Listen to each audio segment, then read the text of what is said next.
Hola, ¿qué tal? Buenos días, bienvenidos a la primera edición de 13 Costa Rica Noticias. Seisy Chacón Cordero les saluda. Les recuerdo a esta hora nuestras redes sociales. Usted las observa en pantalla. También los invito de inmediato a ver nuestros titulares.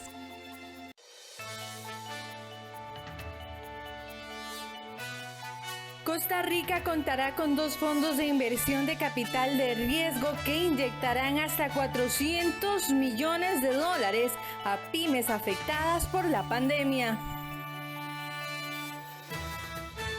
El sistema farmacéutico de la Caja está completamente dañado. Este sistema estaba siendo modernizado cuando se realizó el hackeo. El organismo de investigación judicial registra un incremento en las investigaciones sobre relaciones sexuales impropias. En el campo internacional, Vladimir Putin se comparó con Pedro el Grande como una forma de justificarse por las batallas libradas por el emperador hace 3 siglos y su actual ofensiva en el país vecino. En los deportes, la final del campeonato femenino trae un clásico entre Alajuelense y el Deportivo Saprissa. En el detalle de las informaciones, Costa Rica contará con los primeros 2 fondos de inversión de capital de riesgo que inyectarán hasta $400 millones a las pequeñas y medianas empresas afectadas económicamente por la pandemia. Las pequeñas y medianas empresas del país tendrán una nueva opción para obtener recursos que les permitan desarrollar sus negocios. Se trata de los primeros 2 fondos de inversión de capital de riesgo creados en el país. Un fondo de inversión de capital de riesgo es una figura nueva en el mercado de capitales costarricense. Se puede entender como un portafolio de inversión en el cual un grupo de inversionistas ponen recursos para impulsar un objetivo común, que en este caso es invertir en el crecimiento de pequeñas y medianas empresas. Se trata del Fondo de Avance Empresarial destinado a la inversión de pequeñas empresas en cualquier sector de actividad económica y del Fondo de Inversión de Capital de Riesgo Sector Turismo, dirigido a la inversión de empresas turísticas. Estos 2 fondos marcan un hito después de un arduo trabajo que implicó un largo camino de aprobaciones legales y normativas. Finalmente, los fondos de inversión de capital de riesgo ven la luz en el mercado de capitales costarricense. Estos 2 fondos llamados Sector Turismo y Avance Empresarial tienen como objetivo levantar hasta $400 millones para inyectar recursos a pequeñas, medianas empresas del país, las cuales representan el 98% del parque empresarial de Costa Rica. Amplían las posibilidades para que pequeñas y medianas empresas en fase de expansión puedan contar con más opciones para su financiamiento, adicionales a las opciones ya tradicionales como el endeudamiento común y demás.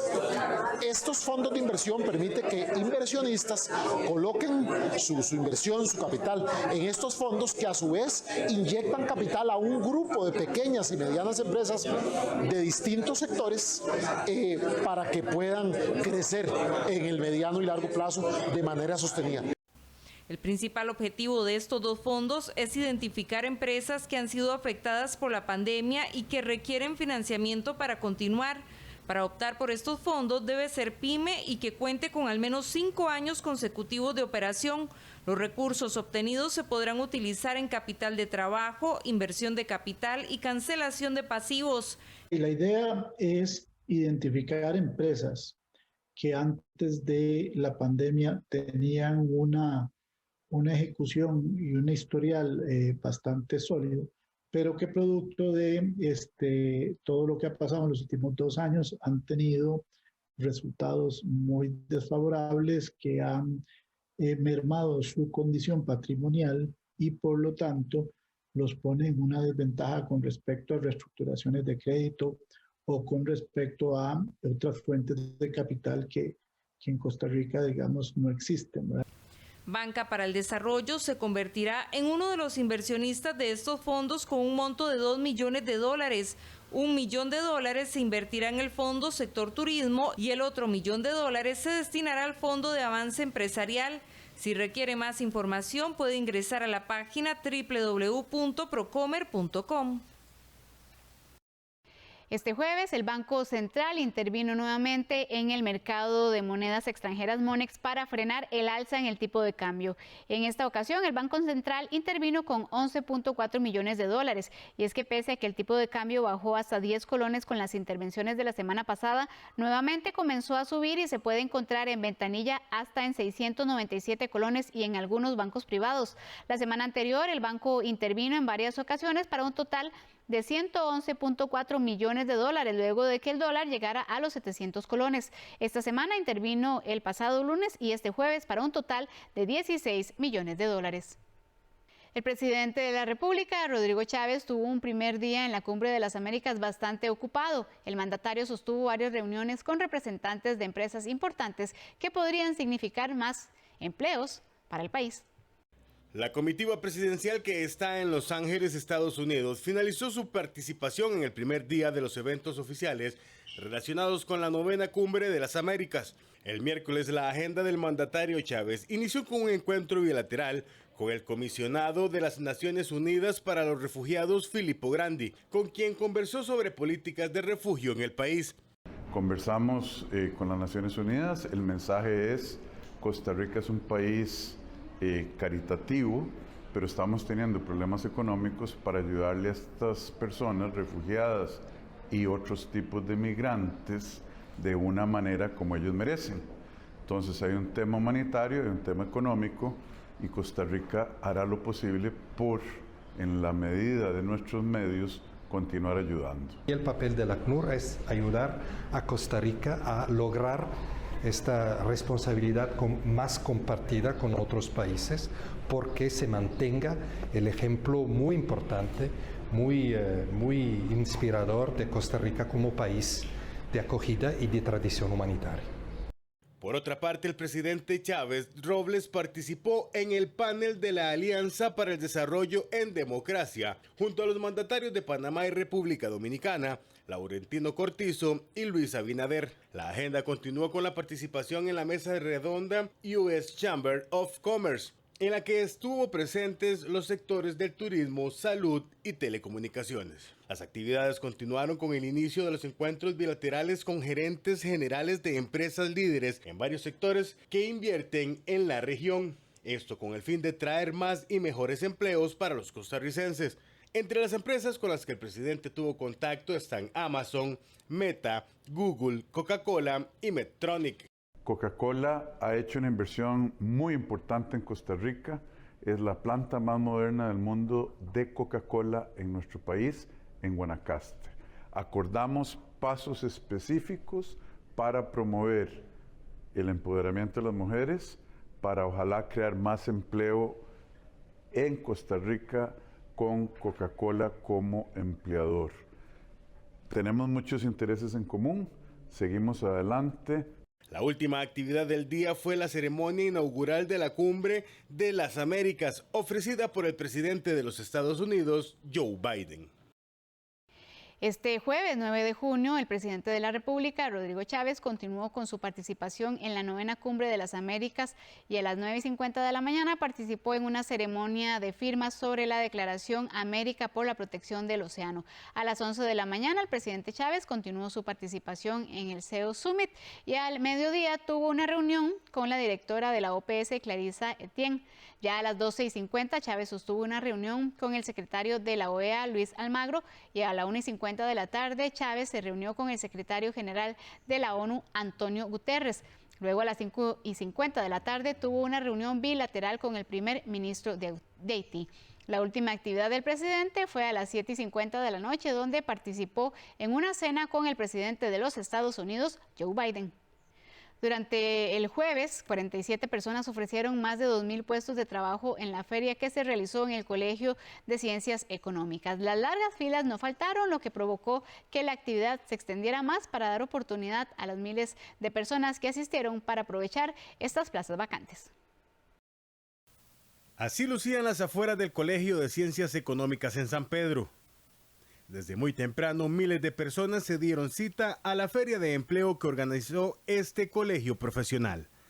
La actividad inició a las 9 de la mañana. Sin embargo, desde horas de la madrugada ya había personas haciendo fila.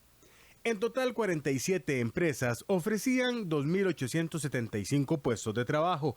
En su mayoría, los puestos eran relacionados con el campo económico. Quisimos abrirnos para contribuir con este grave problema de empleo que estamos sufriendo. En especial, si se ve el perfil de la gente, muchos son jóvenes, menos de 35 años, donde las tasas de desempleo son de alrededor del 40%. Entonces hay una necesidad muy grande de conseguir puestos de trabajo y el colegio ha querido poner su plataforma a disposición pues, de la sociedad en general. Para la organización del evento, lo vivido en la feria de hoy es el reflejo de lo que vive el país en la actualidad. Es por esta razón que decidieron hacer una feria abierta al público en general. Los últimos datos del INEC dejan ver que en la actualidad hay una tasa de desempleo del 13.3% y en su mayoría quienes padecen esta problemática son las mujeres. Un poco interesante, pero dígame, para personas que tenemos los recursos un poco limitados, es como muy extenso, o sea, como muy grande para... Dígame, si yo veo una empresa de inglés, no voy a concursar en eso porque no lo tengo. Entonces estoy buscando empresas que sean como un poco más bajas para poder participar. Aunque fueron muchas horas de fila, los asistentes aseguraron que sí valió la pena el esfuerzo, ya que habían bastantes ofertas laborales interesantes. Provechosa, bastante público, sí, pero sí, por el momento son muy provechosas. ¿Las ofertas que hay, cómo las has visto? Sí, se ajustan el perfil de cada persona, digamos, en mi caso, entonces ando buscando el perfil que se adecue a mí. Aunque en un inicio la feria estaba para finalizar a las 4 de la tarde, la organización valoró la posibilidad de extenderla debido a la gran cantidad de asistentes. Vamos a hacer nuestra primera pausa comercial. Al regresar, el sistema farmacéutico de la Caja está completamente dañado. Este sistema estaba siendo modernizado cuando se realizó el hackeo de la Caja. Ya casi volvemos con el detalle de la información.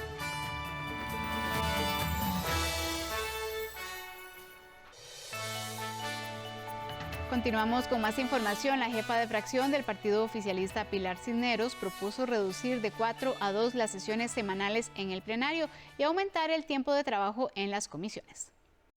La diputada Pilar Cisneros anunció que desde la fracción oficialista trabaja en una propuesta de ley para modificar el reglamento legislativo que haga más eficiente el Congreso. Básicamente, la intención es que la Asamblea Legislativa cuente con 3 áreas de gestión, que incluiría la parte ambiental junto con la agropecuaria, la económica y hacendaria, la municipal y territorial, así como los temas jurídicos y de gobierno. Cisneros apunta a reducir la cantidad de 4 a 2 sesiones semanales en el plenario y aumentar el tiempo de trabajo para las comisiones.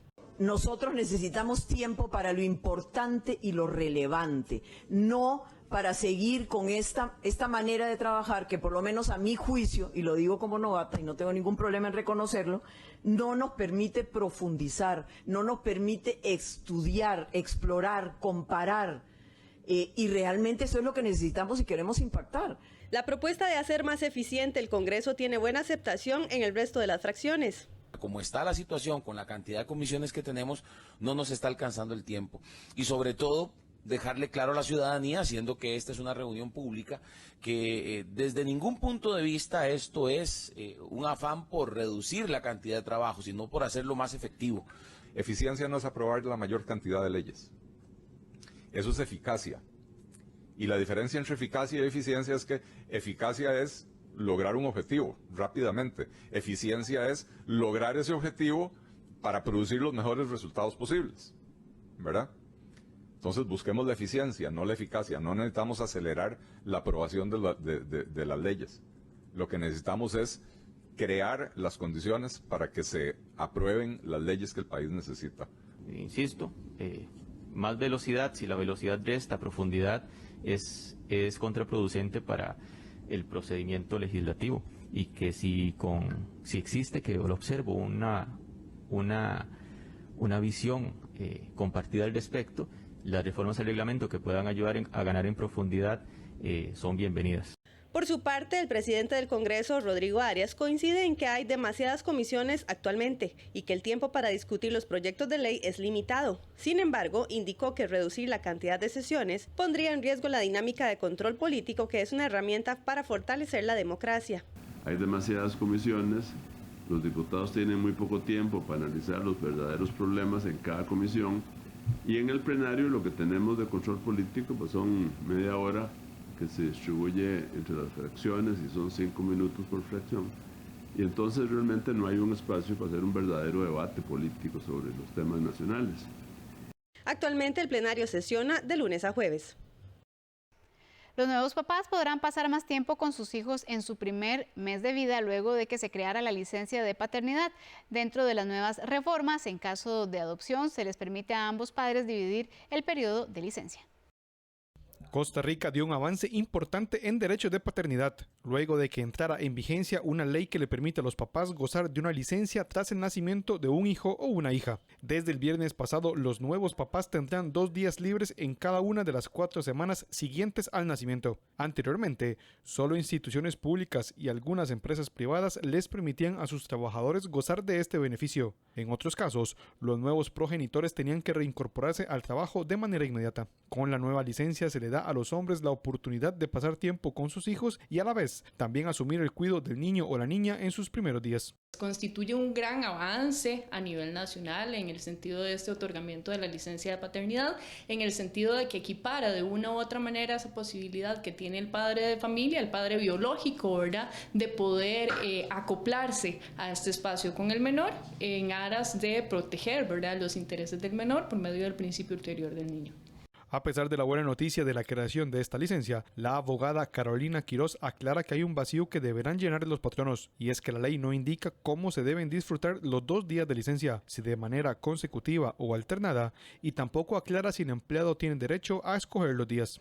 La modificación viene a ser un tanto ambigua en el sentido de que efectivamente habla del disfrute de 2 veces o días por semana en un término de 4 semanas, más sin embargo no indica explícitamente cómo deberá otorgar el patrono. Entonces, el patrono tendrá esa discrecionalidad y ahí invitamos inclusive en atención al principio de buena fe, de manera tal que lo puedas comunicar y trasladar por mutuo acuerdo con el colaborador para efectos de que por su parte el colaborador pueda realizar el disfrute correspondiente y no le generemos una afectación al giro de negocio. La nueva ley además trae también modificaciones en casos de adopción. Anteriormente se le daba a uno de los adoptantes una licencia por 3 meses. Ahora, esta se puede dividir entre los 2 padres de familia. Esta reforma viene a prever de una u otra manera un lapso de 3 meses, ¿verdad? Para los efectos deberá de haber una comunicación previa por parte de los padres de familia, en el sentido de que los mismos van a definir si los 3 meses van a ser utilizados por únicamente uno de los padres adoptantes, ¿verdad? O en su defecto van a los 2 a ejercer esta licencia de manera conjunta. Con la aprobación de estas reformas se terminan años de espera en los que Costa Rica se había quedado rezagada en Centroamérica en derechos de paternidad. La ministra de Agricultura, Laura Bonilla, buscará facilitar el acceso a la banca para el desarrollo a los principales productores de las zonas rurales del país. En su audiencia ante la Comisión Permanente de Asuntos Agropecuarios, la ministra de Agricultura, Laura Bonilla, señaló que uno de sus grandes retos en el MAC es reactivar la economía de los productores por medio de la banca para el desarrollo. Según la jerarca, uno de los aspectos que se deben mejorar es facilitar el acceso de los productores que se ubican fuera de la GAM. Objetivo que me he propuesto es la reactivación económica del sector agrícola por medio de la banca de desarrollo, el cual es una gran ventaja que tengo, que soy miembro en este momento de la Junta Rectora de la Banca de Desarrollo. Entonces, por supuesto, ahí haré todos los esfuerzos, de hecho, y estamos incluso reuniéndolos ya con instituciones, como lo fue el día de hoy con el BCR, para ir incluso buscando, porque este tema pues se habló mucho, como todos sabemos ahora que estuvimos en campaña, lo tengo muy bien claro, y ahí tengo 3 objetivos claros. El primero es pues ayudar incluso a más agricultores y principalmente los pequeños, ¿verdad?, que es a los que más le cuesta. El segundo gran objetivo es ayudar a la gente de las áreas rurales, porque según el estudio que me entregaron, los préstamos están muy focalizados en lo que es área metropolitana. Pues hay que hacer un gran esfuerzo, y la gran ventaja pues que también ahí tengo una silla. Por otro lado, la jerarca indicó que impulsará el registro de agroquímicos en conjunto con la Cámara de Agricultura. Además, buscará fortalecer la institucionalidad del sector agropecuario. Por otro lado, la jerarca prometió una ruta de trabajo y mensualmente brindar información de los avances. Esto para luego remitirlo a las organizaciones de agricultura, y se pretende dentro de un año presentar un proyecto de ley en ese sentido. En un informe presentado por la Caja Costarricense de Seguro Social, su presidente ejecutivo Álvaro Ramos dio a conocer que la prioridad será reiniciar los sistemas de CICERE y EDUS y mantiene optimismo por hacerlo lo más pronto posible. Además, anunciaron que desde ayer jueves pagarían licencias e incapacidades atrasadas. En un informe de situación tras los hackeos que sufrió la Caja, se dio a conocer que hasta el pasado 7 de junio los análisis informáticos registraron 759 de los 1.500 servidores afectados. Cerca de un centenar de servidores fueron encriptados, es decir, sus datos fueron secuestrados o robados, aunque no se detalló cuáles. El presidente ejecutivo de la Caja Costarricense de Seguro Social aseguró que si bien los respaldos del EDUS y CICERE no fueron infectados, estos no serán reconectados hasta que exista la seguridad de que puedan ser afectados, pero intentarán restaurarlos lo más pronto posible. Ramos espera que en mucho menos del tiempo que le tomó a Irlanda, país que también sufrió un ataque como este en mayo de 2021 y tardó 3 meses en volver a la normalidad sus servicios de salud, para lo cual expertos españoles ya están trabajando. El gobierno español nos había trasladado una... No es el nombre más exacto, pero llamémosla una vacuna informática llamada Microclaudia. Y yo quiero ser completamente transparente, les prometí transparencia.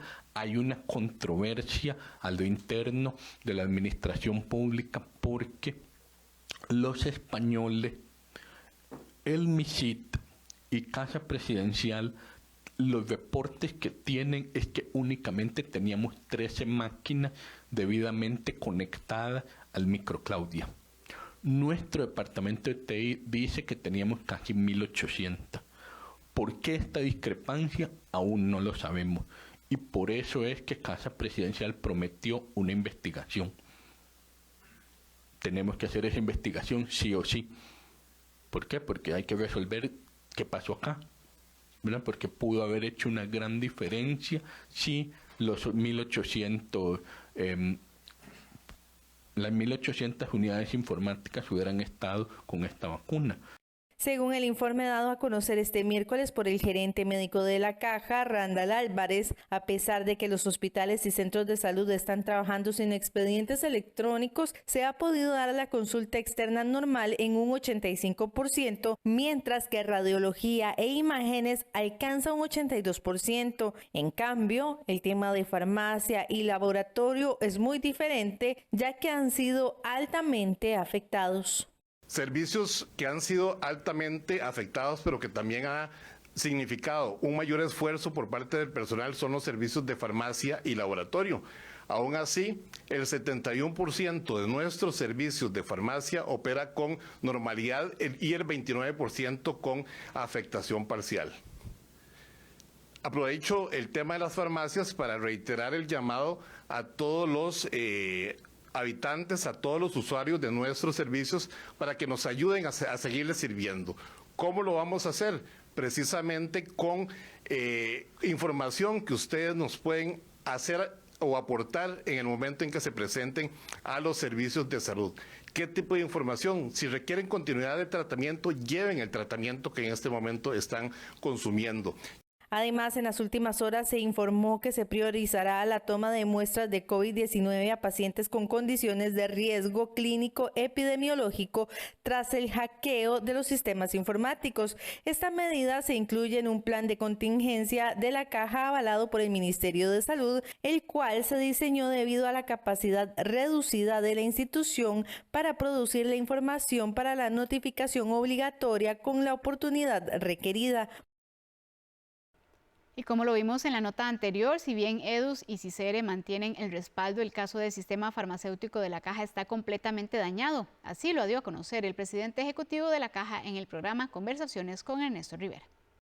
Entre 5.000 y 10.000 personas que utilizan el servicio de farmacia de la Caja Costarricense del Seguro Social por día se ven afectadas por el hackeo realizado a esta institución. Según el presidente ejecutivo de la Caja, Álvaro Ramos, en conversaciones con Ernesto Rivera, el Sistema Integrado de Farmacia CIFA, que tiene la función de cruzar las recetas médicas con el inventario que existe, fue altamente dañado debido a que se encontraba en un proceso de modernización.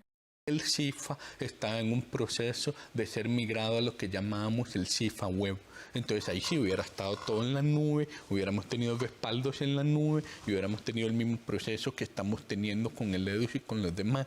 Pero el CIFA todavía era un sistema antiguo con respaldos en tierra. Y este virus o bot, como le dicen, se replicó en todos los servidores en tierra y los encriptó. Como ya es sabido, además del gran daño a la salud pública, también se ha ocasionado un gran daño a nivel administrativo en la Caja, ya que se ha dificultado e incluso imposibilitado el pago de algunas planillas, pensiones y también las personas que se han incapacitado desde que se realizó el hackeo no han logrado cobrar dicha incapacidad. Ramos aseguró que de momento no existe una sospecha de que este grupo de delincuentes tuviera algún cómplice, al menos a lo interno de la institución. Es difícil en este momento saber si fue interno, en el sentido de ser interno la institución, también podría ser más un tema país. Es decir, que haya actores maliciosos en el país que estén apoyando con, por ejemplo, conocimiento de la situación local a los hackers rusos o no sé, de Europa del Este, que posiblemente no tienen un conocimiento tan fino de nuestra institucionalidad y de los posibles puntos de acceso a ella. Entonces, quisiera como segmentar eso. Existen las dos posibilidades. Además, el presidente ejecutivo de la Caja aseguró que ya lograron localizar al paciente cero, es decir, la primera computadora que fue infectada, algo muy importante en la investigación. Por otro lado, el próximo 13 de junio se rehabilitaría la planilla de trabajadores independientes y asegurados voluntarios. En cuanto a incapacidades, se espera pagar este 9 de junio las previstas hasta el 30 de mayo. Una nueva aplicación médica diseñada por el Centro Oncológico Costarricense le ayudará a prevenir un cáncer o una enfermedad severa. Se trata de Toma el Control. Es una herramienta que le brindará un plan personalizado para detectar de forma temprana un gran número de tipos de cáncer. Esta aplicación está basada en guías nacionales e internacionales, usando las guías como base por medio de su información personal e historial médico, personal y familiar. Obtendrá un plan con una serie de estudios de tamizaje a la medida con todo el acompañamiento de un médico como parte de la responsabilidad social. El COC habilitó para el mes de junio una promoción de un 50% en este plan para un costo de 10.000 colones. Por medio de diferentes formas de pago. Usted puede llamar para consultar al teléfono 2296-9638.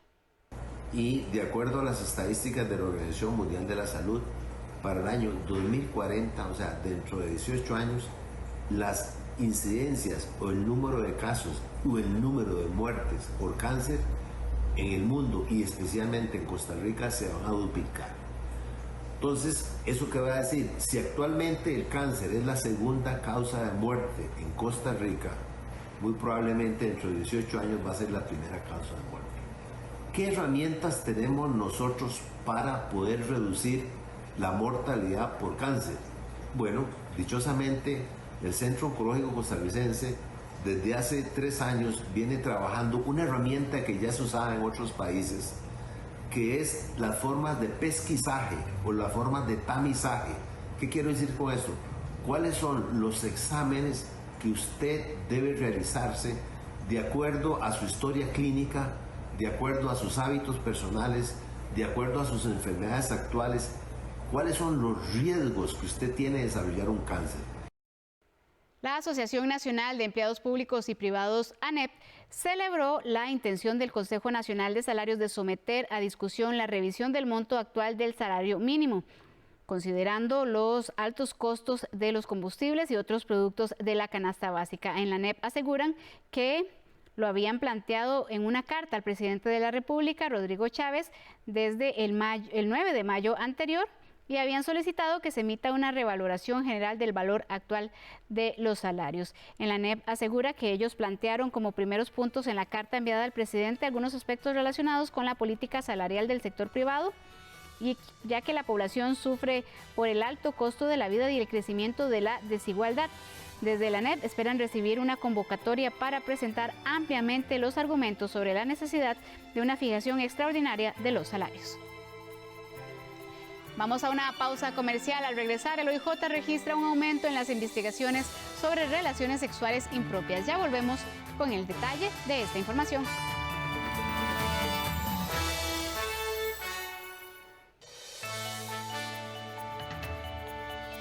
El gobierno convocó para ayer jueves la iniciativa que pretende dar justicia a los consumidores.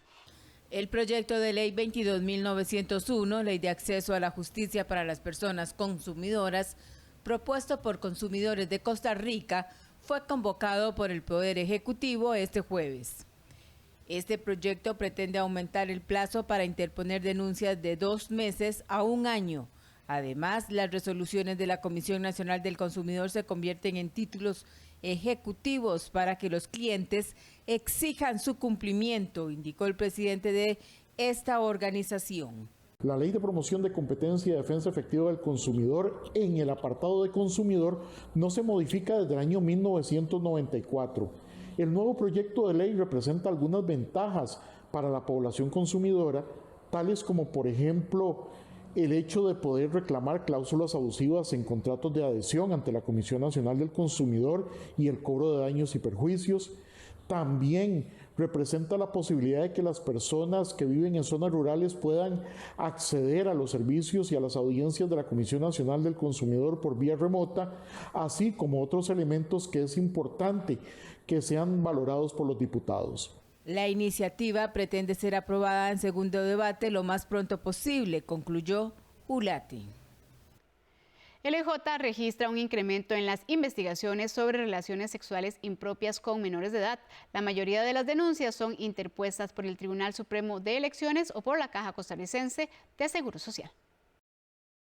La ley que sanciona las relaciones sexuales impropias con menores de edad entró en vigencia en enero del año 2017. Esta ley configura 3 tipos de delitos. El primero, cuando se trata de relaciones sexuales con una persona menor de 13 años y aun cuando haya consentimiento, es un delito de violación. Pero cuando se trata de una persona mayor de 13 años, pero menor de 15 años, no puede haber una diferencia de edad de más de 5 años. Si es más de 5 años, se configura el delito de relaciones sexuales con persona menor de edad. En el último panorama se presenta cuando la persona es mayor de 15 años, pero menor de 18. Si la persona que comete el delito le lleva 7 años de diferencia o más, se configura el delito de relaciones sexuales con persona menor de edad.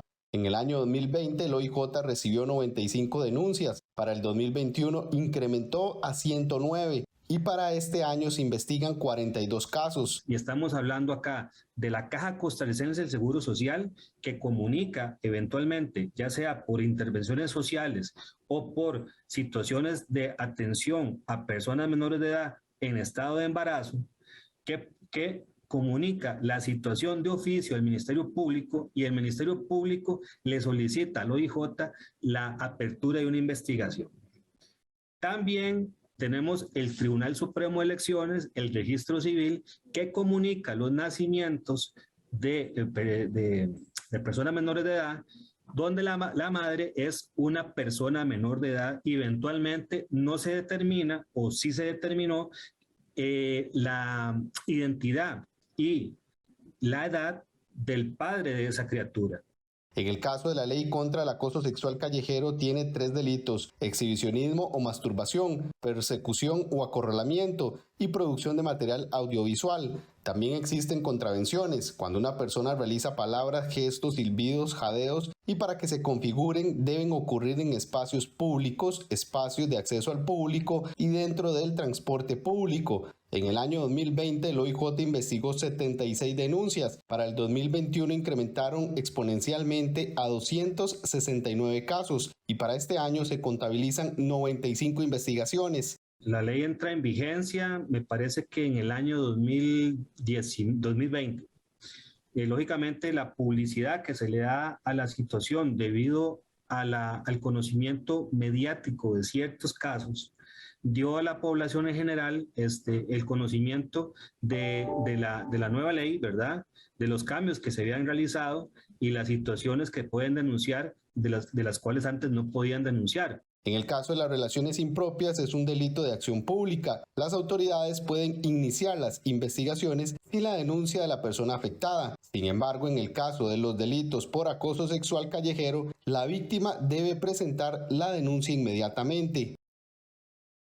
El paso de la onda tropical número 7 y la cercanía de la zona de convergencia intertropical mantiene las condiciones muy estables en el país, y para este viernes estas condiciones podrían mantenerse aún cuando la onda ya no afecta territorio nacional. La onda tropical número 6 pasó por el país este jueves, sin embargo con poca afectación. En el Instituto Meteorológico Nacional registraron acumulados de lluvia de 30 litros por metro cuadrado en la zona norte y 70 litros por metro cuadrado en Guanacaste. Durante la noche le dieron seguimiento al paso de la onda tropical número 6 por el Pacífico del país. Para este jueves en Guanacaste se mantiene el patrón atmosférico inestable, lo cual es favorecido por el paso de la onda tropical número 6 y también la cercanía de la zona de convergencia intertropical, lo cual provocará condiciones idóneas para la presencia de aguaceros y tormenta eléctrica. Los mismos se estarán presenciando hacia el periodo de la tarde y se pueden extender incluso hacia las primeras horas de la noche. Hacia viernes y fin de semana continúa el patrón atmosférico húmedo e inestable, lo cual favorecerá este patrón de lluvias, las cuales se estarán manifestando principalmente en los periodos vespertinos. La Comisión Nacional de Emergencias mantiene la alerta naranja para todo el Pacífico, alerta amarilla para el Valle Central y zona norte y alerta verde para el Caribe. Hasta la tarde de este jueves, 28 personas se mantenían en 3 albergues, en Alajuela, Tárcoles y Lepanto. Estos son los alimentos que podrían llevarle este viernes por la mañana a las personas que están aisladas en Cerro Nara, en Tarrazú, por los derrumbes en el camino desde este miércoles. En total son 90 personas afectadas. Sin embargo, por las condiciones del tiempo, las autoridades no pudieron hacer el sobrevuelo. En la cola de un avión, así viajará el perezoso de 2 dedos de Estados Unidos a Costa Rica. El oso perezoso de 2 dedos, símbolo nacional, fue seleccionado para colgar de la cola de uno de los aviones de la flotilla de la aerolínea Frontier. El objetivo de esta iniciativa es enviar un mensaje de conservación y promover a Costa Rica como un destino sostenible. Un compromiso que hemos hecho ya varios años, pero con los vuelos que tenemos desde la Florida a Liberia y a San José son muy importantes, pero venimos hoy para un mensaje que es más importante, que es la conservación del ambiente, la protección de animales en peligro de extinción. Entonces hoy venimos acá a San José a anunciar algo que estamos muy orgullosos, que es el nombramiento del próximo avión de Frontier que va a tener a un perezoso en la cola. Por su parte, el ejecutivo de campañas del Instituto Costarricense de Turismo explicó que esta ayudará a reactivar la economía nacional. En este momento para Costa Rica es importantísimo tener este tipo de iniciativas porque con ellas estamos llegando directamente al mercado emisor más importante de turistas en este momento, que es el estadounidense. Ya tenemos aproximadamente un 85% recuperado, pero tenemos que ir por más. Estimaciones de Frontier muestran que en el 2023 el avión con el perezoso tico surcará los cielos y aterrizará en los 2 principales aeropuertos internacionales del país.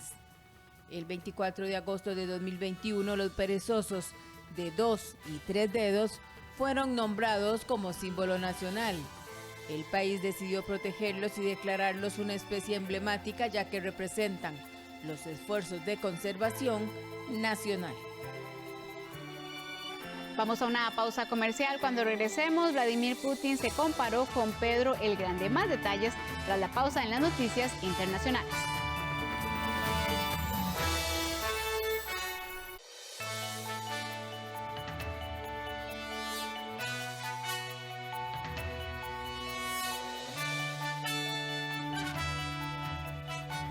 Iniciamos este bloque con las informaciones internacionales. Rusia recordó ayer el 350 aniversario del nacimiento del zar Pedro el Grande, que contribuyó a acercar el imperio a Europa, una imagen con la que Vladimir Putin se comparó.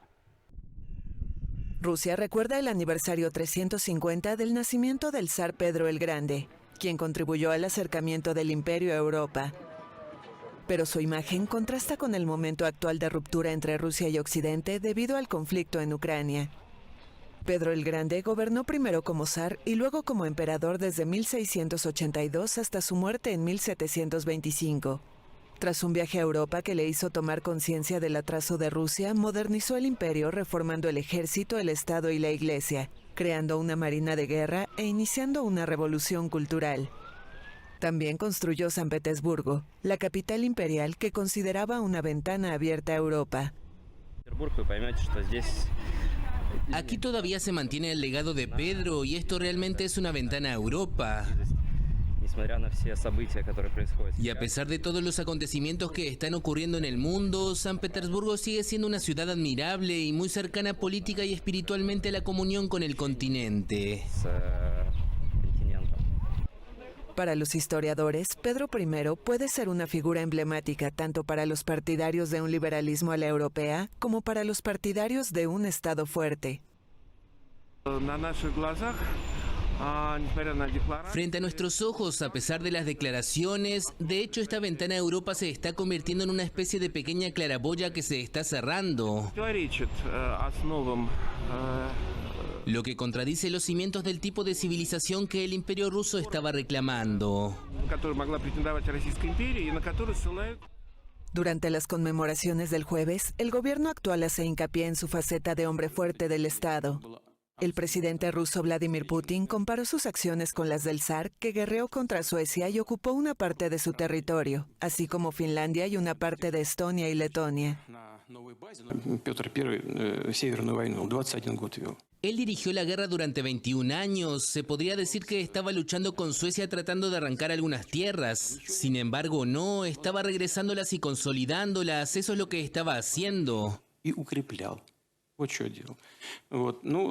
Ahora parece que nos toca a nosotros volver y consolidarnos. El contexto actual no se presta a celebrar el acercamiento a Europa del emperador en un momento en que Rusia parece aislada del viejo continente y es objeto de sanciones internacionales. Las redes sociales rusas llevan días llenas de memes sobre este tema, que ilustran las dudas de una parte de la población sobre el futuro de las relaciones con Occidente. Rusia declaró en búsqueda y captura a un escritor desde que comenzó la invasión rusa de Ucrania en febrero. Moscú ha aplicado un enfoque de cero tolerancia a cualquier forma de disidencia. Las autoridades rusas declaran en búsqueda y captura a Dmitry Gluchovsky, autor de la novela de ciencia ficción Metro 2033, por sus críticas a la guerra en Ucrania. Gluchovsky está acusado de difundir información falsa sobre la operación militar especial y el Ministerio del Interior ruso le acusa de un caso penal, aunque aún no ha revelado cuál. El periodista y escritor que vive en el exilio hizo declaraciones críticas contra el Kremlin en las redes sociales. El artículo por el que estoy en búsqueda y captura rige el descrédito del ejército ruso, pero en realidad es un artículo sobre la censura militar y la persecución política de los pacifistas en Rusia. Cualquier opinión que difiera de la información y la propaganda rusa es ilegal, y quienes se atreven a expresarla se enfrentan hasta 15 años de prisión. El post de Instagram por el que se me acusa de desacreditar al ejército dice así: no a la guerra en Ucrania. Admitan que es una auténtica guerra contra todo el pueblo ucraniano y pónganle fin. Independientemente de lo que se me acusa, estoy dispuesto a repetir una y otra vez estas palabras. Exijo el cese inmediato de las hostilidades en Ucrania y la retirada de las tropas rusas, aseguraba Gluchovsky en esta entrevista. Desde que comenzó la invasión rusa de Ucrania en febrero, Moscú ha aplicado un enfoque de tolerancia cero a cualquier forma de disidencia, reprimiendo las protestas públicas, los medios de comunicación críticos y a las figuras de la oposición. La ONU habla de decenas de millones de personas en situación de inseguridad alimentaria si el conflicto en Ucrania no termina cuanto antes. Los alimentos han pasado a formar parte del arsenal de terror del Kremlin y no podemos tolerarlo. Con estas palabras, la presidenta de la Comisión Europea, Ursula von der Leyen, acusaba a Moscú de estar convirtiendo el suministro de alimentos en un arma más en la actual guerra en Ucrania. mediante el bloqueo del puerto de Odessa o el robo de granos ucranianos. Un asunto al que hay que sumar la escasez mundial de alimentos, derivada de la interrupción de las cadenas de suministro a causa de la pandemia, así como de los efectos del cambio climático. A nivel mundial, Rusia y Ucrania suministran más de una cuarta parte del trigo comercializado y casi el 30% de la cebada, además del 15% del maíz. Con respecto al aceite de girasol, la cifra aumenta hasta el 75%. El actual conflicto está perturbando directamente la dinámica física, logística y de mercado en la región del Mar Negro, una ruta clave de trigo, cereales, forrajeos y productos de girasol hacia los mercados mundiales, especialmente a las regiones de Oriente Medio y el norte de África. Importar de otros países también supone un problema, debido al miedo de estos a fenómenos climáticos extremos que se traduzcan en escasez interna. Se suponía que la India era una especie de último recurso, de última esperanza para la estabilidad del mercado del trigo, explica el analista económico del Programa Mundial de Alimentos, Eugenio da Crema. Y el hecho de que la India haya decidido, después de esta conmoción climática que redujo la proyección de la próxima cosecha, prohibir casi por completo las exportaciones, es un problema importante. Porque hay países que cuentan con un déficit de producción interna. Y cuanto menos puedan importar ahora para venderles artículos esenciales como el trigo, más problemas de inestabilidad van a tener. Estoy hablando de hambre. The more problem they're going to have. Stability, but hunger. En marzo, el Programa Mundial de Alimentos de la ONU preveía que en caso de que el conflicto no hubiera terminado a finales de mayo, otros 47 millones de personas pasarían a estar en situación de inseguridad alimentaria en todo el mundo. Para colmo, el impacto ha sido aún mayor de lo que se esperaba a lo largo de los 2 últimos meses. Ya hemos visto cómo se han puesto los precios de los alimentos y las protestas derivadas en muchos países, recuerda da Crema. Me vienen a la mente países como Kenia, Pakistán y varios otros. Así que esa es la situación. Y teniendo en cuenta que la guerra no ha terminado y que los problemas en el mercado internacional de alimentos no han terminado, sino que probablemente tan solo están empezando, es natural pensar que esto solo va a ir a más, no a solucionarse.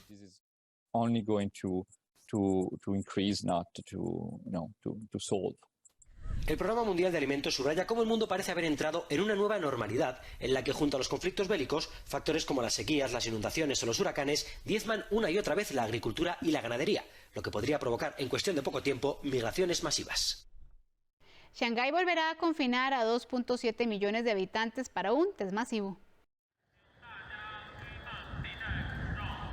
Una medida que genera temores de más confinamiento en Shanghái. La urbe más poblada de China volverá a confinar un distrito con 2,7 millones de personas el sábado para realizar un test masivo de coronavirus. Así lo indicaron las autoridades de esta ciudad, que no termina de pasar página del duro encierro de los últimos 2 meses. El comunicado no detalla qué medidas se tomarán si los residentes dan positivo. Pero de acuerdo con el restrictivo enfoque cero COVID de China, todos quienes portan el virus y sus contactos cercanos son enviados a recintos de cuarentena. El anuncio provocó pavor entre usuarios de redes sociales que temen ver prolongado el confinamiento si se detectan casos positivos. La huelga en el principal aeropuerto de Francia los obligó a anular 1 de cada 4 de sus vuelos. La huelga indefinida en el principal aeropuerto de Francia, el de París Charles de Gaulle, ha anulado 1 de cada 4 de sus vuelos, según Aeropuertos de París. Los sindicatos reclaman una subida de 300 euros para hacer frente a la creciente inflación. Con la pandemia se redujeron, según los sindicatos, 15.000 empleos y ahora, según la autoridad portuaria francesa, hay 4.000 vacantes. De ahí que el personal soporte una mayor presión. En mi opinión, esta no será la última y la repercusión será cada vez mayor. ¿Qué hace, señor? Mire, este es el cartel que estamos pegando. Los empleados se manifiestan el día de hoy contra el alto coste de la vida. Como indicamos aquí, tenemos dificultades para comprar la comida, encontrar alojamiento y llegar al trabajo. Las mismas largas colas que se han producido en el aeropuerto parisino se han dado estos días también en Madrid o Ámsterdam. Faltan trabajadores y el número de viajeros se ha incrementado tras la pandemia. Y Joe Biden defiende el papel de la democracia en la apertura de la Cumbre de las Américas. Apertura de la Cumbre de las Américas en Los Ángeles, California. El presidente estadounidense Joe Biden hizo el miércoles un llamado a los líderes del continente a preservar la democracia al inaugurar el encuentro regional. Mientras nos encontramos de nuevo hoy en momentos en que la democracia está bajo ataque alrededor del mundo, unámonos y renovemos nuestra convicción de que la democracia no solo es un sello distintivo de nuestra región, sino el ingrediente esencial para el futuro de América. La cita está marcada por la ausencia de algunos jefes de Estado, en particular los de México, Guatemala, Bolivia y Honduras. El presidente mexicano Andrés Manuel López Obrador reprocha a la Casa Blanca haber excluido a los gobiernos de Cuba, Nicaragua y Venezuela, a los que Washington no invitó por considerar que incumplen los estándares democráticos. La presencia de López Obrador era clave para abordar la crisis migratoria regional. El viernes también nos uniremos para lanzar la Declaración de Los Ángeles, un nuevo enfoque integrado e innovador para controlar la migración y compartir responsabilidad en el hemisferio. La declaración representa un compromiso mutuo para invertir en soluciones regionales, mejorar la estabilidad, incrementar oportunidades para una migración segura y ordenada en la región y desbaratar el tráfico criminal que se aprovecha de las personas desesperadas. Biden también hizo hincapié en el anuncio de una Asociación de las Américas para la Prosperidad Económica, con el fin de fomentar un crecimiento más inclusivo en la región. Y cientos de los miles de migrantes irregulares, sobre todo venezolanos, que recorren México en una caravana con la intención de llegar a Estados Unidos, empezaron a recibir sus salvoconductos. Misión cumplida. Cientos de migrantes indocumentados que viajan en caravana hacia Estados Unidos comenzaron a recibir el miércoles salvoconductos que les permiten continuar su recorrido por México, sin temor a ser deportados. Este documento tiene un valor de 30 días. Cuando los detenga migración en el autobús donde van, le entregan una copia y le dicen, este es mi documento original, no te lo puedo entregar. No te lo puedo entregar. ¿Por qué? Porque me lo rompes y me piden dinero. En el grupo viajan unas 11,000 personas, sobre todo de Venezuela, según datos de la Comisión Nacional de Derechos Humanos. Se asentaron en un improvisado campamento en la comunidad de Huixtla, en el estado de Chiapas, fronterizo con Guatemala. No tenemos más dinero, ya estamos obstinados ya hemos pasado mucho trabajo, hay gente en situación de discapacidad, hay niños, tienen que comprender eso. Nosotros lo que queremos es nuestra visa para irnos. Y si no nos dan visa, entonces que nos den un papel que nos garanticen de que no nos van a parar migración, de que no nos van a deportar, de que no nos van a devolver. Las caravanas de migrantes han llevado al gobierno de México a reforzar sus controles fronterizos. El año pasado, más de 300,000 personas indocumentadas fueron detenidas en el país. En los próximos días se esperan temperaturas abrasadoras de más de 43 grados centígrados en varias ciudades de Estados Unidos. Esto sería más devastador que las inundaciones y los tornados. Ola de calor extremo en el suroeste de Estados Unidos. En los próximos días se esperan temperaturas abrasadoras de más de 43 grados centígrados en ciudades como Phoenix, Las Vegas y Palm Springs, en California.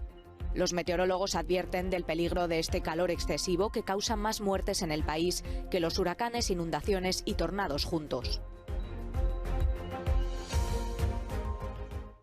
Unas 2,000 personas fueron evacuadas durante la noche del miércoles al jueves debido a un violento incendio declarado en la provincia de Málaga, en el sur de España. Un violento incendio en la provincia española de Málaga obligó a la evacuación de unas 2,000 personas durante la madrugada del jueves. El fuego inició la tarde del miércoles en Sierra Bermeja, poco antes del inicio de la ola de calor prevista para estos días, con temperaturas de más de 40 grados centígrados. Las autoridades movilizaron a la zona a unos 500 bomberos e integrantes de la unidad militar de emergencias. 3 de ellos han resultado heridos, uno con quemaduras graves por las que fue trasladado al hospital de Málaga. El incendio es considerado como potente y complicado de manejar debido al viento y el terreno de difícil acceso. La zona de Sierra Bermeja en el interior de Málaga ya padeció un terrible incendio en septiembre que arrasó casi 10,000 hectáreas y se cobró la vida de un bombero. La sequía agrava la desnutrición infantil y llena los hospitales de Somalia. La sequía agrava la desnutrición infantil y llena los hospitales de Somalia. Desde hace meses, Somalia está sumida en una grave crisis alimentaria provocada por una sequía de una magnitud que no se veía desde hace al menos 40 años. Mi hija está muy enferma. Ella estaba hinchada cuando la traje aquí, pero la inflamación está bajando ahora. Nunca había visto una sequía devastadora como esta porque no hubo lluvias durante los últimos 3 años. En los últimos meses, cientos de miles de somalíes que viven principalmente de la ganadería y la agricultura han tenido que abandonar sus pueblos tras quedarse sin recursos. Teníamos vacas y cabras, pero todas están muriendo por la sequía y la falta de agua. Hemos estado confiando en la ayuda alimentaria del gobierno durante los últimos meses. Mi hija está desnutrida y ahora está hinchada. La sequía también afecta a las vecinas Etiopía y Kenia. Las organizaciones humanitarias siguen advirtiendo del riesgo, cada vez más real, de hambruna en la región. Los empleados del Hospital Banadir están desbordados. Estamos recibiendo pacientes 3 veces más del número que recibíamos antes. A veces experimentamos escasez de camas debido al número creciente de pacientes que llegan luego de las sequías. El hospital necesita mejorar en términos de capacidad de camas y es necesario que las madres reciban comidas nutritivas. Las últimas 4 temporadas de lluvias desde finales de 2020 han sido insuficientes. Hoy, 7,1 millones de somalíes, casi la mitad de la población, pasan hambre, de los que 213.000 atraviesan una situación muy crítica, según la ONU. Decomisan en Tailandia 200 kilos de metanfetamina en una réplica de una estatua de la isla de Pascua. 200 kilos de metanfetamina en una réplica de las estatuas de la isla de Pascua. La droga fue incautada por las autoridades de Tailandia, que anunciaron el jueves que la escultura estaba lista para ser transportada a Taiwán. La policía antidrogas tailandesa, en colaboración con la de Taiwán, inspeccionó una empresa de transporte marítimo en el puerto de Laen Chabang, 50 kilómetros al sudeste de Bangkok, para examinar 6 estatuas de metal y cemento. Tras ser perforadas, descubrieron la droga.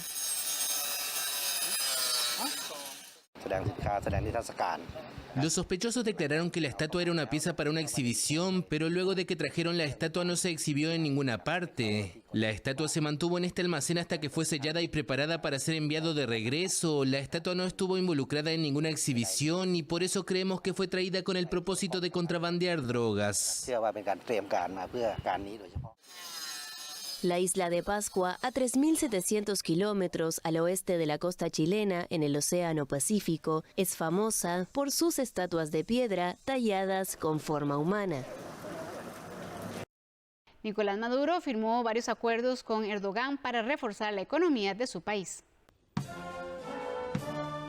Gira mediterránea de Maduro tras la exclusión de Venezuela de la Cumbre de las Américas. Antes de llegar a Argelia, el presidente venezolano Nicolás Maduro ofreció a Turquía un trato preferencial como puerto de entrada para América Latina y el Caribe para inversiones y turismo de Ankara. Turquía y Venezuela estrecharon relaciones desde que el gobierno del presidente Recep Tayyip Erdogan defendió de forma rotunda la legitimidad de Maduro al frente del gobierno venezolano en contra del opositor Juan Guaidó.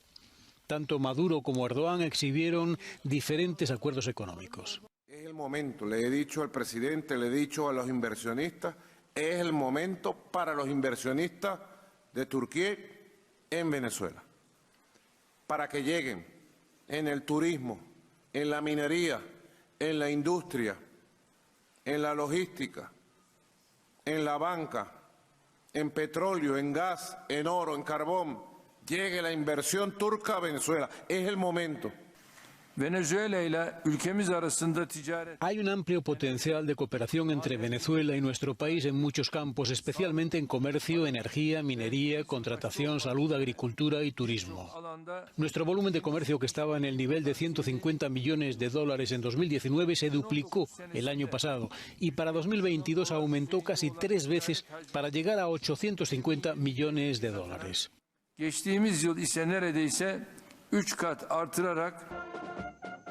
En su segunda etapa de la gira internacional que empezó el martes, Maduro fue recibido en Argelia por el primer ministro Aymen Ben Abderrahmane, antes de la entrevista con el presidente Abdelmadjid Tebboune. Maduro reforzó las relaciones Venezuela-Argelia con frecuentes visitas al antiguo presidente Abdelaziz Bouteflika cada vez que viajaba a países de Oriente Medio o a Rusia. Prohibido vender coches de combustión a partir del 2035 en la Unión Europea. ¿Es un objetivo realmente posible? Lo vemos en la siguiente nota. El Parlamento Europeo vota a favor de prohibir la venta de nuevos coches de gasolina y diésel para 2035. Aunque se trata de un objetivo ambicioso, presiona desde ya a la industria para que invierta en investigación y acelere el proceso de cambio.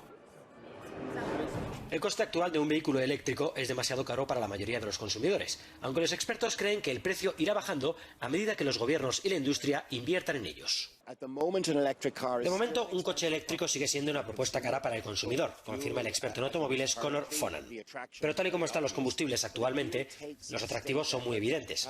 No obstante, hace falta un esfuerzo estatal, quizás paneuropeo, para subvencionar esencialmente el desarrollo de los vehículos eléctricos. Si se vendieran actualmente en el mercado abierto a su coste real, no serían viables. Pero eso puede cambiar rápidamente.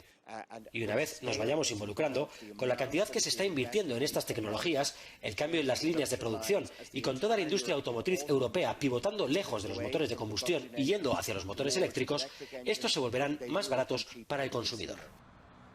La normativa solo afectará a los coches nuevos y es probable que los motores de combustión, sobre todo en el caso de los vehículos comerciales, sigan viéndose más allá de 2035. También hay que tener en cuenta la cuestión de las redes de recarga, que sean fácilmente accesibles para el público y, por supuesto, acordes a una conducción de larga distancia. Por otra parte, existen dudas sobre la naturaleza ecológica de las baterías de los coches, aunque sí que hay consenso en el hecho de que pasar a los vehículos eléctricos es, con mucho, la mejor solución para el medio ambiente. Sabemos que la forma más sucia de mover un coche es extrayendo combustible fósil, quemándolo y emitiendo CO2 por el tubo de escape. Así que los vehículos eléctricos son claramente mucho mejores que eso, confirma Fonan. Después surgen otras cuestiones y hay problemas que no se van a resolver, como la congestión del tráfico urbano. También tenemos que saber de dónde vamos a obtener nuestra electricidad y si esta la obtendremos del petróleo ruso o del saudí. Se podría argumentar que no hemos avanzado mucho. Por otro lado, si podemos obtener nuestra electricidad de forma sostenible, entonces se vislumbra un nuevo escenario, el escenario de una movilidad personal potencialmente libre de emisiones. Y eso es un sueño maravilloso.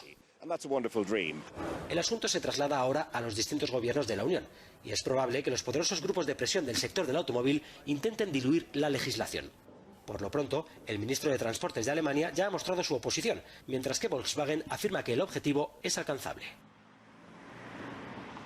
La ONG holandesa The Ocean Cleanup ha creado un sistema con cercas para atrapar el plástico que arrastran los ríos. ¿Cómo evitar que miles de toneladas de plástico acaben en el Mar Caribe, arrastradas desde la capital de Guatemala por el río Las Vacas? Cada año unas 20.000 toneladas de residuos plásticos pasan del río Las Vacas al río Motagua, que desemboca en las playas del Caribe de Guatemala y Honduras. Boyan Slat es un joven holandés, director y fundador de la ONG The Ocean Cleanup, y tiene un proyecto para atrapar el plástico.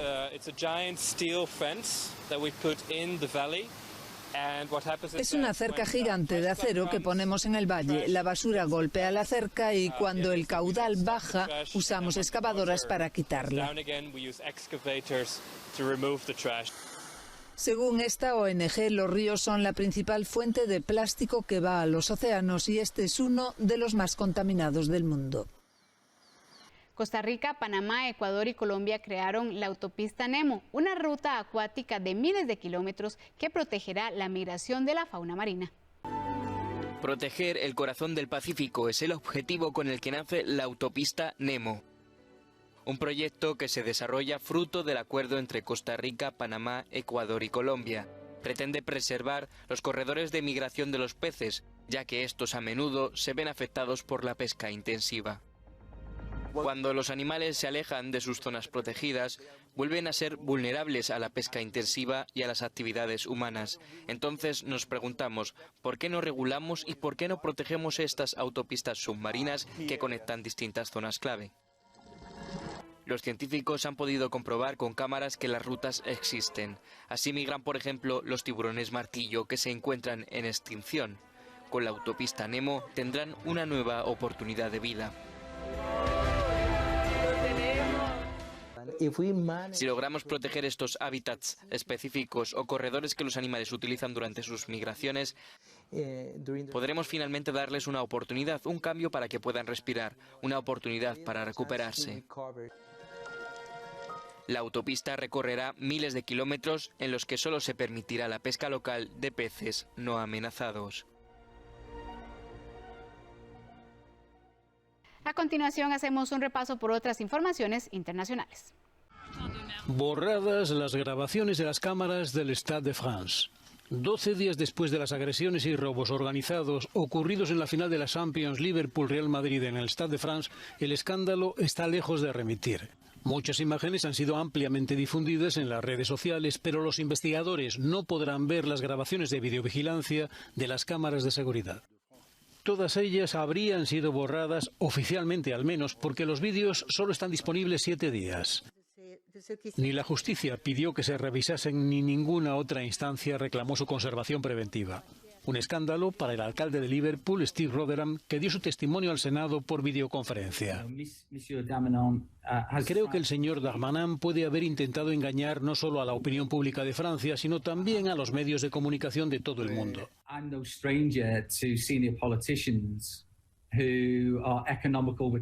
En mi país sé que a los políticos a veces les gusta ver la realidad a su manera, pero eso no exime a las autoridades francesas de llevar a cabo una campaña para culpar a alguien y encontrar un chivo expiatorio.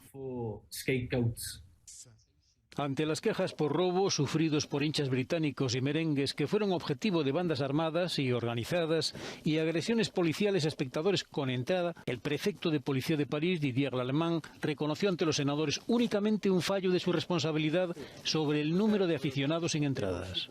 Tal vez me equivoqué en la cifra de 30.000 a 40.000 que le di al ministro. Nunca he afirmado que esa cifra fuera más que unos pocos miles exactamente, pero me parece que refleja perfectamente cuál era la situación. Francia mantiene que la responsabilidad de los incidentes es de los hinchas británicos. La versión oficial francesa no acepta ni la desorganización ni la actuación de bandas organizadas y armadas de Saint-Denis con el objetivo de robar a los espectadores. Meta, casa matriz de Facebook, busca garantizar la difusión de información confiable en sus plataformas. Así lo aseguró el presidente de Asuntos Globales de la compañía, Nick Clegg, en entrevista con la AFP en Los Ángeles, California, donde participa de la Cumbre de las Américas. Para nosotros, los retos más importantes es que la gente se sienta segura cuando usa nuestros servicios y que cuando son utilizados en elecciones o tiempos de mayor debate, desempeñemos un papel responsable para garantizar que las personas tengan acceso a información autorizada. La AFP forma parte del programa de verificación digital de Meta en más de 80 países y 24 idiomas. Meta paga unas 80 organizaciones, incluyendo medios de comunicación, a cambio de utilizar sus verificaciones en Facebook, WhatsApp e Instagram. El contenido calificado como falso alcanza una audiencia menor, y los usuarios que intentan compartir esta publicación reciben un artículo que explica por qué es engañoso. Si vemos cómo se utilizan nuestros servicios en América Latina, en la pandemia WhatsApp fue una de las formas más importantes en donde las personas encontraron información confiable sobre dónde podían obtener una vacuna. Clegg también consideró que existen amplias oportunidades para América Latina con el metaverso, una realidad virtual en donde se puede llevar una existencia paralela. La empresa dirigida por Mark Zuckerberg está en conversaciones con otros gigantes tecnológicos como Microsoft o Google para asegurar la interoperabilidad, es decir, que los usuarios puedan pasar del metaverso de una compañía al de otra. La suspensión por parte de Argelia de su tratado de amistad con España ha hecho sonar las alarmas en la Unión Europea. Para Bruselas, la situación es extremadamente preocupante y pide a Argelia dar marcha atrás en su ruptura. Argelia es un aliado importante de la UE en el Mediterráneo y un actor clave de la estabilidad regional. Por el momento estamos evaluando el impacto de la decisión y las soluciones deben encontrarse a través del diálogo y la diplomacia. Así que esperamos que en base a su sólida y duradera alianza, Argelia dé marcha atrás en su decisión y trabaje con España para superar los desacuerdos actuales, ha dicho la portavoz de Exteriores de la Comisión Europea. La tensión entre Argel y Madrid amenaza con tambalear el mercado del gas natural, del que Argelia es el principal proveedor de España. Desde el gobierno español dicen que están analizando de forma constructiva las implicaciones de la medida y aseguran que el suministro de gas está garantizado. Lo que nos trasladan las compañías gasísticas es que no hay ninguna dificultad con respecto a esta medida para que esto siga siendo así.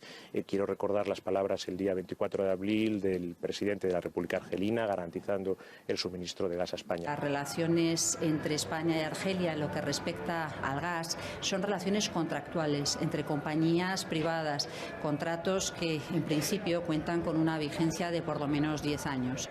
El golpe final de Argelia a 2 décadas de amistad llegó después de que el gobierno de Pedro Sánchez apoyara el plan de Marruecos sobre la autonomía del Sáhara Occidental, un abandono de la tradicional neutralidad española con intención de recuperar la relación con Marruecos perjudicada tras la acogida en España de Brahim Ghali, líder del Frente Polisario, que defiende la autodeterminación del pueblo saharaui.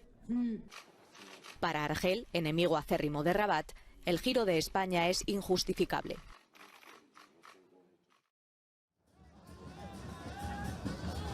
Multitudinaria marcha en Argentina para denunciar la falta de asistencia social. Decenas de miles de personas convocadas por organizaciones de izquierda se movilizaron el jueves por el centro de Buenos Aires para reclamar mayores apoyos a los comedores populares y un aumento de subsidios. La manifestación se concentró frente al Ministerio de Desarrollo Social, al que los inconformes denuncian de haber incumplido con su promesa de asistir a los comedores y mejorar la calidad y cantidad de alimentos. Pero además, este es un país productor de alimentos. Nosotros producimos, se calcula, alimentos para 400 millones de personas. Aquí somos 47 millones.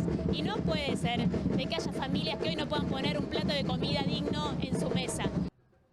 Los manifestantes también denunciaron el aumento de la inflación, que en abril alcanzó un 58% acumulado en los últimos 12 meses. Aquí hay una situación gravísima en el deterioro por la inflación, fundamentalmente sobre los alimentos, pero también sobre los medicamentos, en el deterioro de los ingresos. La pobreza en Argentina es de 37% según el estatal Instituto de Estadísticas. Los manifestantes denuncian que la situación se agrava también por un ajuste derivado del acuerdo entre el gobierno y el Fondo Monetario Internacional por $45.000 millones para refinanciar un programa stand-by recibido en 2018. Vamos a una pausa comercial. Al regresar en los deportes, la final del campeonato femenino trae clásico entre Alajuelense y Saprissa. Ya volvemos con los detalles.